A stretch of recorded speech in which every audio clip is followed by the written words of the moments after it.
Fake కదా ఎవడొక్కతాడు ఇచ్చిపోతే కదా పెట్టుబడి ఉందండి ప్రజలు నిర్ణయిస్తారు ఫేక్ చేయండి.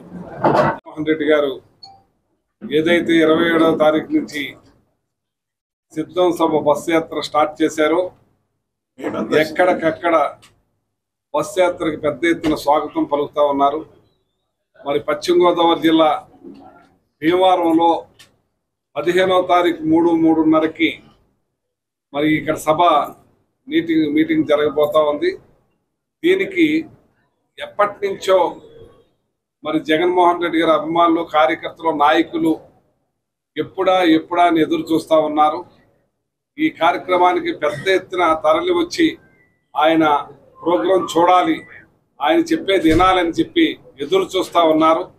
దీనికి 7 కాన్స్టిట్యున్సీల ఎమ్మెల్యేలు, మంత్రులు మరి పెద్ద ఎత్తున ఆ ఉత్సాహవంతులందరినీ కూడా భీమవరం మరి ఏర్పాటు సభకి పెద్ద ఎత్తున తరలి వస్తున్నారని చెప్పి సందర్భంగా తెలియజేస్తాను. మన పెద్దలు, మన ఇన్ఛార్జి 2 జిల్లాల ఇన్ఛార్జి గారు మిథున్ రెడ్డి గారు మరి వచ్చి ఈ సభను గురించి మొత్తం అంతా కూడా వివరించడం జరిగింది. దీన్ని అందరం కూడా పెద్ద ఎత్తున చేయడానికి సంసిద్ధులై ఉన్నారని, ముఖ్యంగా గ్రంథి శ్రీనివాస్ గారి కాన్స్టిట్యున్సీ భీమవరంలోను, ఉండికి మరి బోర్డర్నే ఉంది కాబట్టి ఉండి నరసింహరాజు గారు మరి పెద్ద ఎత్తున ఈ సభని జయప్రదం చేయడానికి ప్రతి ఒక్కళ్ళు కూడా ముందుకు వస్తున్నారని చెప్పి సందర్భంగా తెలియజేస్తున్నాను. వాళ్ళ ప్రతిపక్షాలు సభలు చూస్తా ఉన్నారు. ఎక్కడ చూసినా వాళ్ళు ఒకటే చెప్తా ఉన్నారు,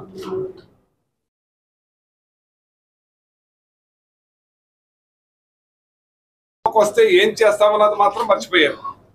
వాళ్ళు వచ్చి మాత్రం ఈ పార్టీ అభివృద్ధి సంక్షేమ పథకాలు భారతదేశంలో ఉన్న ముఖ్యమంత్రులందరూ కూడా ఇక్కడ చూసి వాళ్ళు ఉత్సాహంగా అక్కడ కూడా చేసుకోవాలని చూస్తూ ఉంటే ఈ ప్రతిపక్షాల మీటింగులు ఎక్కడ చూసినా మీరు అడగండి వాళ్ళని కూడా, రేపు మేము ఇది చేస్తాం వస్తే అని చెప్పడం లేదు. కానీ టోటల్గా ఇంత క్రితమే పనిగా పెట్టుకున్నారు. మరి ఈయన పథకాలు కూడా కంటిన్యూ చేస్తామా అని కూడా చెప్పలేని స్థితిలో ఉన్నారు. మొన్నటిదాకా వాలంటీర్స్ని ఇష్టానుసారంగా మాట్లాడి ఇప్పుడు వాలంటీర్స్కి ఏదో ఇస్తామని చెప్తా ఉన్నారు. ఇవాళ ప్రజలు నిన్ను నమ్మం బాబు, ఒకసారి నమ్మి మోసపోయాం, ఇంకోసారి నమ్మే పరిస్థితుల్లో లేము. మాకు చెప్పని చేసిన జగన్మోహన్ రెడ్డి గారే రావాలి కావాలి అంటున్నారు. ఈ సిద్ధం సభకి మేము సిద్ధంగా ఉన్నామని ప్రజలకు కూడా పెద్ద ఎత్తున రావడానికి సిద్ధంగా ఉన్నారు. రాష్ట్ర వ్యాప్తంగా ఈరోజు ముఖ్యమంత్రి గారి బస్ యాత్ర చాలా విజయవంతంగా జరుగుతూ ఉంది. ప్రతి సభలో కూడా లక్షలాది మంది ప్రజలు ఈరోజు ప్రతి సభలో కూడా అటెండ్ అవుతున్నారు. అదేవిధంగా రోడ్ షోల్లో కూడా భారీగా ప్రజాస్పందన ఉంది. అదేవిధంగా ఈరోజు ఉభయ గోదావరి జిల్లాలకు మన కృష్ణా జిల్లా నుంచి ఎంటర్ అవుతారు. 15వ తారీఖు జిల్లా అధ్యక్షులు రంగనాథరాజు గారు చెప్పినట్లు 15వ తారీఖు మధ్యాహ్నం 3 గంటలకు సీఎం గారి సభ ఉంటుంది భీమవరంలో. దాని తర్వాత తాడేపల్లిగూడెం మీదుగా నైట్ హాల్కి చేరుతారు. తాడేపల్లిగూడెంలో కూడా రోడ్ షో ఉంటుంది. సో సభకు వచ్చే ముందు కూడా భీమవరం టౌన్లో కూడా రోడ్ షో ఉంటుంది. సో ఈ సభను అందరూ కూడా విజయవంతం చేయాలని చెప్పి కూడా మనస్ఫూర్తిగా కోరుకుంటాను.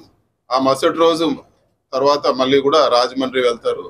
మిగతా డీటెయిల్స్ అన్ని కూడా రాబో రోజుల్లో కంప్లీట్గా రూట్ మ్యాప్ కానీ అదేవిధంగా టైమింగ్స్ కానీ పూర్తిగా కూడా సో భీమవరం సభ తర్వాత జరిగే రూట్ మ్యాప్ కానీ టైమింగ్స్ కానీ త్వరలోనే ప్రకటిస్తామని చెప్పి కూడా తెలియజేస్తున్నాను. అందరూ కూడా ఈ వైఎస్ఆర్ కాంగ్రెస్ పార్టీ కుటుంబ సభ్యులందరూ కూడా ఈ కార్యక్రమాన్ని విజయవంతం చేయాలని చెప్పి కూడా మనస్ఫూర్తిగా కోరుకుంటున్నాను. పెద్దలు మాట్లాడతారు. ఒక్క నిమిషం, పెద్దలు మంత్రి గారు ఇద్దరు మాట్లాడతారు. 15వ తారీఖున ముఖ్యమంత్రి గారు కృష్ణా జిల్లా పర్యటన ముగించుకుని పశ్చిమ గోదావరి జిల్లా భీమవరంలో రోడ్ షో చేసుకుంటూ పబ్లిక్ మీటింగ్ ని మేమంతా సిద్ధం సభలో ఆయన ప్రసంగించడం అనౌన్స్ చేశారు. ఇంకా దాని తర్వాత మార్పులు అనే ప్రసక్తే ఉండదండి. అన్లెస్ క్యాండిడేట్ బ్యాక్అవుట్ అయితే తప్పితే ఇంకా మార్పులు ఉండవు. ఇప్పుడు ఎలక్షన్ చేసుకోవడమే. ఆల్రెడీ అన్ని ఫైనల్ లిస్టు పార్టీ పరంగా ఏదైతే ఉన్నాయో అవన్నీ కూడా 7 ఫైల్ అనౌన్స్ చేస్తారు. ఇవన్నీ కూడా కన్ఫ్యూజన్. సో ఈ మార్పులు అయితే ఏమి ఉండవు. కడపలో కూడా మార్చేస్తున్నారు, అలాగే గుంటూరు జిల్లాలో కూడా మార్పులు చాలా వస్తున్నాయి. ఇవన్నీ తప్పండి, ఇవన్నీ బేస్లెస్. దాని గురించి పెద్దగా మనం పట్టించుకోవాల్సిన పని లేదు. ఖచ్చితంగా ఉంటుందండి. ఇప్పుడు ఫస్ట్ లో వచ్చినప్పుడు 1 సీట్ రాదు, 2 సీట్లు రాదు అన్నారు. ఇప్పుడు మెజార్టీ సీట్లు ఖచ్చితంగా వైఎస్ఆర్సీపీకి వస్తుంది. 100% మారు టికెట్స్ ఎక్కడ మారు 175 లో కూడా ఎక్కడ మారు. నా పరిధిలో అయితే 100% మారు.